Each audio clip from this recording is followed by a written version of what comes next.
Okay, now for the next section here, last time we did a cutout. A cutout has a hard edge. But now what we also want to learn how to accomplish is how to have a blending of images, right? And so that's something that we're going to look at now here.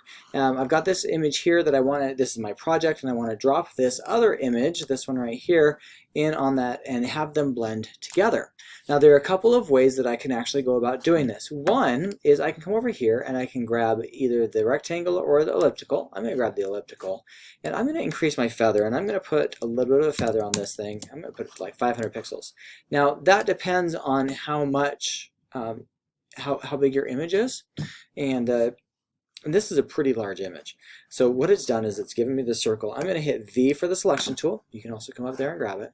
And I'm going to drag this up to that other layer. And I'm going to drop it down here on my artboard. And I can see this ginormous image. Okay, I'm going to zoom out. Command minus if I'm on a PC. Control minus, or no, Command minus is the Mac. Sorry. And then I'm going to grab the transform tool. Control T on a PC. And I'm going to resize this. Oops, I forget. I'm sorry, I'm not used to that. In Photoshop, it no longer makes me resize with the Shift tool. So Shift generally in the other programs especially will keep things proportional. So as I kind of resize this and bring it up, I'm going to zoom back in now. What's really cool is I can see how there's no hard edge. You kind of get an idea where these come together, but you can't totally tell. And that's kind of what we're looking to do on this project is we want something with a hard edge and then we want something with a soft edge. I'm going to kind of keep resizing this to get it where I want it to go. That looks good. Okay. Now, so that's one way that I could totally bring in an image. I could just drag it right over, and I've got that feathering happening. And again, that feather will happen different on every image depending on how many pixels are there. I'm going to hit delete. This time what I'm going to do is I'm going to hit Command D to deselect, Control D if you're on a PC, and I'm just going to drag this image over. Okay, and again, it's ginormous. We're going to resize that. Ooh, look at this, just resizing it as fast as we can here. That was exciting. We're going to zoom back in.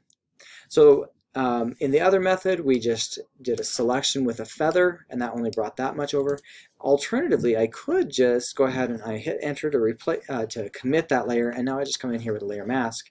And if I hit B for the brush tool again, and I'm going to make my brush really big, and I can see that I am selected on the layer mask, and I can go in and start working with its edges, and I can start just kind of deleting it that way. Now if you do it this way, what you also want to do is you want to work with your opacity, and there are shortcuts on your keyboard. If you just hit the number 3, see how it moved down to 30%? The larger it is, the more feathered it will be. So we're just going to kind of feather that out, and what's happening now is you can't really see where it starts and ends, and it allows for that gradual fade to kind of happen, which is cool. Now something I have learned through years of experience is never give opacity to a person's face. It's just uncomfortable. And so what I'm going to do is I'm going to come in here, I'm going to hit X to bring it back, and I'm just going to brush a few times to bring him back nice and strong. I just overdid it a little bit in that space.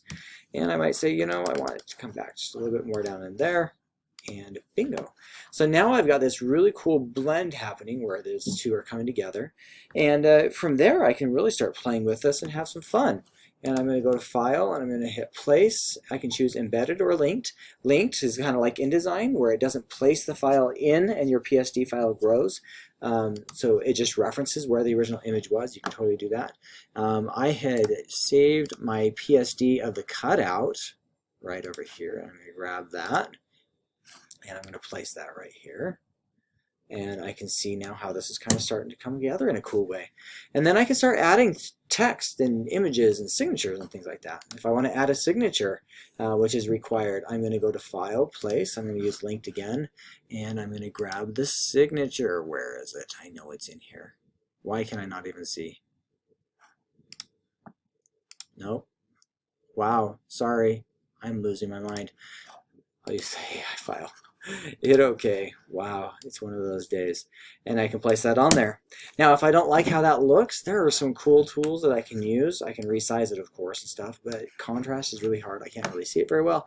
If you come down here to the FX button, and I like to use this one here, Color Overlay.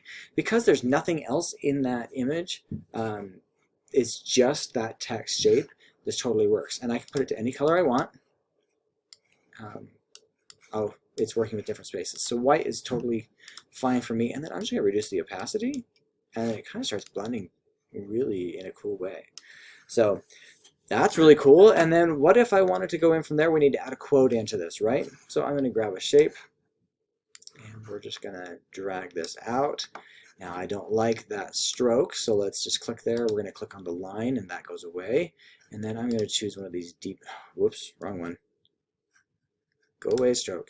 Okay, we're going to come over here and select like a deep bluish kind of a color. And I want that to be more in there. All right, and then I'm going to move this down below his head so it comes from behind. Okay, this is looking cool. I'm going to bring back the opacity just a little bit. And then I'm going to hit T for the text tool. Now notice here how this has a circle all of a sudden around it. What that's trying to do is drop the text into that shape. That's not cool at all. So I'm just going to come down here and I'm going to drag out a text box. And I'm going to put in the words. What were the words here? Difficulty is the excuse history never accepts. I'm going to commit that layer, and then I can hit V for the selection tool and just move it up into that space.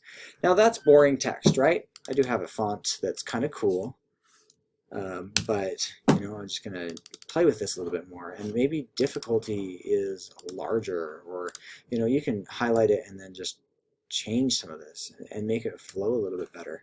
Well, let's go with that, you know, and then I'm going to place it into that.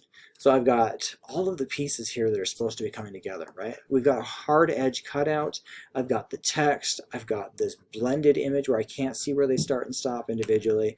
And then we have the signature. So a lot of different ways that you can approach this and how you can have fun with it.